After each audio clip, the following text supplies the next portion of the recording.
Yes! Salut à tous! Merci à tous ceux et toutes celles qui ont prié pour mon intervention de hier. Donc, l'infiltration cortisone s'est relativement bien passée.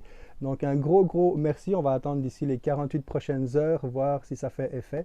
Donc, si tu ne sais pas quoi faire, merci de continuer à me soutenir dans la prière pour que je puisse revenir à 100%. Aujourd'hui, chapitre 8, nous sommes à mi-chemin dans notre voyage de 16 jours avec Marc, aux côtés de Marc. Et aujourd'hui, dans ce mi-parcours, on ne peut pas ne pas prendre une pause, quitte à ce que ça prenne un petit peu plus de temps. La première chose que je vais te demander, et je vais te faire travailler un petit peu aujourd'hui, la première chose que je vais te demander, c'est de mettre sur pause cette capsule avant de la poursuivre et trouve-toi, isole-toi dans un endroit isolé où il n'y a que toi, le silence et Dieu. Trouve un endroit où il n'y a que toi, le silence et Dieu. Quitte à reporter cette capsule à la fin de la journée ou au moins la refaire l'exercice vraiment profondément pour que ce soit efficace. Alors on se retrouve tout à l'heure, je te laisse te trouver un endroit tranquille. Ça y est, pour ceux qui sont de retour, je le disais, nous sommes à mi-parcours de notre voyage avec Marc. Le chapitre 8 est le chapitre de la grande question. Je me concentre uniquement sur le verset 30. Mais vous, qui dites-vous que je suis? Mais vous, qui dites-vous que je suis? Pour toi, qui est Jésus aujourd'hui pour toi? Et on va remettre sur pause dans quelques instants. Je vais te donner quelques suggestions avant d'aller méditer.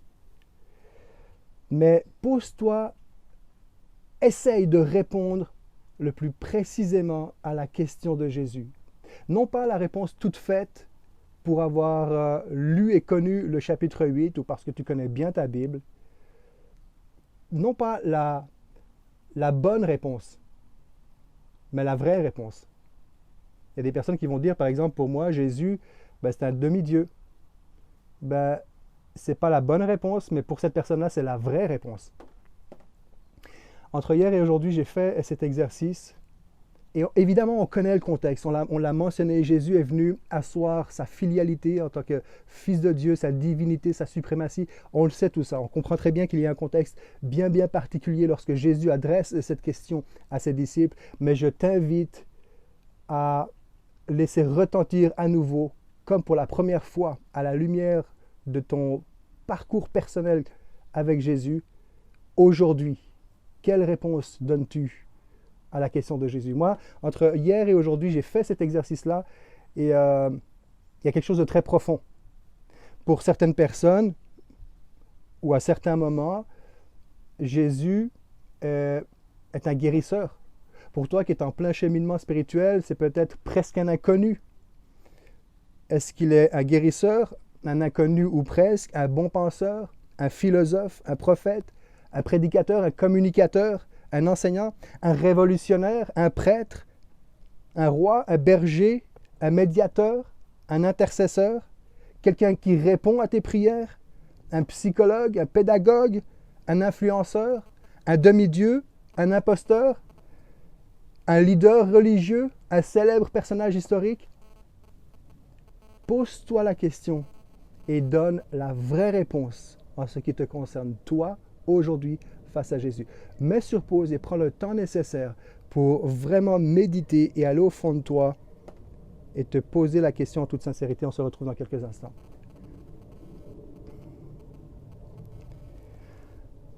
Je ne sais pas combien de temps est-ce que tu as pris, mais ça fait du bien de prendre ce temps. Moi, je l'ai fait là, entre hier et aujourd'hui, je l'ai fait et je vais continuer à le faire. Il y a quelque chose de très profond dans la question de Jésus pour nous aujourd'hui.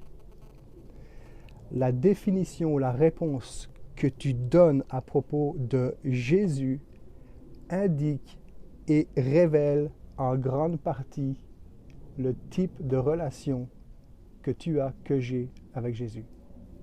si je le vois uniquement comme un guérisseur, eh bien, ce n'est pas très surprenant que la plupart des fois où je suis porté à me rapprocher de Jésus, c'est lorsque je vais mal. Et on peut faire l'exercice avec quasi, on peut dire, toutes les définitions. Alors, ce n'est pas un absolu ce que je dis, c'est juste que ça révèle quelque chose dans notre type de relation avec Jésus. En fait, pour faire simple, qui est Jésus pour moi en dit long sur qui je suis avec lui. Pas à ses yeux, pas qui je suis à ses yeux.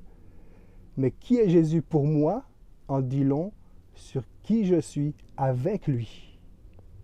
Et Jésus est venu pour se faire connaître. Et là, il y a quelque chose de profond, je vais attirer ton attention sur un petit détail. Jésus n'est pas venu pour être connu, mais il est venu pour qu'on le connaisse. Jésus n'est pas venu pour être connu, mais pour qu'on le connaisse. Tu es certainement connu de plusieurs personnes autour de toi dans ton milieu professionnel, familial, amical, voisinage, et moindrement que tu occupes un poste à responsabilité, leadership, et si en plus tu es dans les sphères publiques, certainement tu es connu de beaucoup de personnes, mais c'est certainement pas toutes ces personnes-là qui te connaissent. Je suis connu de plusieurs personnes. Il est connu que hier j'ai eu une infiltration, mais ce n'est pas chaque personne qui connaît exactement ce que j'ai vécu pendant cette infiltration, dans le avant, pendant, après, jusqu'à présent. Vois-tu la différence? Et Jésus n'est pas venu pour être connu, il est venu pour que tu le connaisses. La vraie question c'est, connais-tu Jésus vraiment, tout simplement? Est-ce que je le connais vraiment? Ou est-ce que Jésus est simplement quelqu'un de connu comme la grande majorité de la population, ou comme je peux connaître la ville de Montréal pour y avoir pas seulement vu des photos, mais y avoir été peut-être une fois. OK, Montréal m'est connu, mais pour que je connaisse Montréal, il faut que j'y ai vécu. Vois-tu ce que je veux dire? Et c'est exactement pour ça que Jésus est venu. Et nous savons que le terme « connaître », que ce soit dans la Genèse avec Adam et Ève qui se connurent, ou dans ce texte-là, pas forcément ce texte-là, mais lorsque la Bible parle de cette dimension de connaissance, il y a la plupart du temps cette dimension de proximité, d'intimité. Et Jésus est venu pour qu'on le connaisse. Jean, chapitre 17, verset 3. Avant d'aller à Jean, chapitre 17, verset 3, je vais revenir sur « Qui dis-tu que je suis ?» Parce que dans des moments difficiles, c'est bon de se rappeler la question que Jésus pose. Qui dis-tu que je suis? Dans des moments où c'est difficile, où tu n'arrives pas à lâcher prise, où tu n'as pas le contrôle, où c'est un sentiment d'impuissance, c'est bon d'avoir cette petite voix, je pense la voix du Saint-Esprit. « Hey Phil, qui est Jésus pour toi? » Et là, on arrive au fondement de la Bible, ce que nous savons, Jésus-Christ est le Fils du Dieu vivant. Tout est dit. Le Messie, le Sauveur, l'élu, le choisi. Un Dieu qui n'est pas du passé, qui n'est pas mort, il est vivant. Et il est Dieu. Et là, je suis en mesure de lâcher prise beaucoup plus facilement. Et je suis à ce moment-là très concrètement, en Jésus. Je marche en Jésus, je pense en lui à cause de cette foi basée sur la parole de Dieu.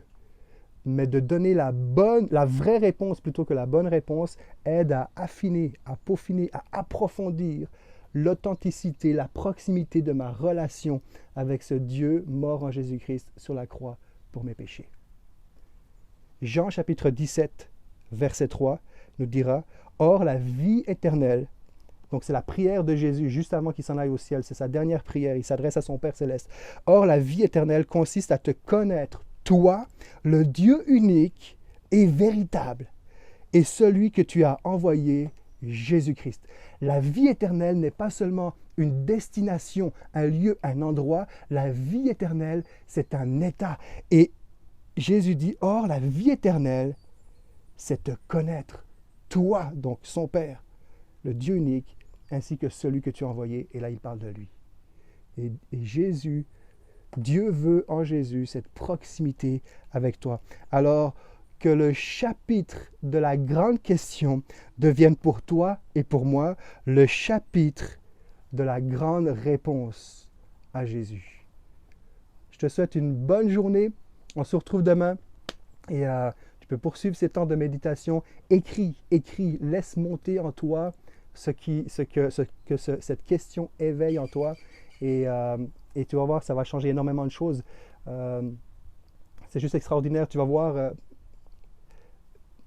parenthèse, je sais que je vous ai dit au revoir, mais même dans des moments où tu te sens par exemple indigne de t'approcher de Jésus, laisse retentir cette question.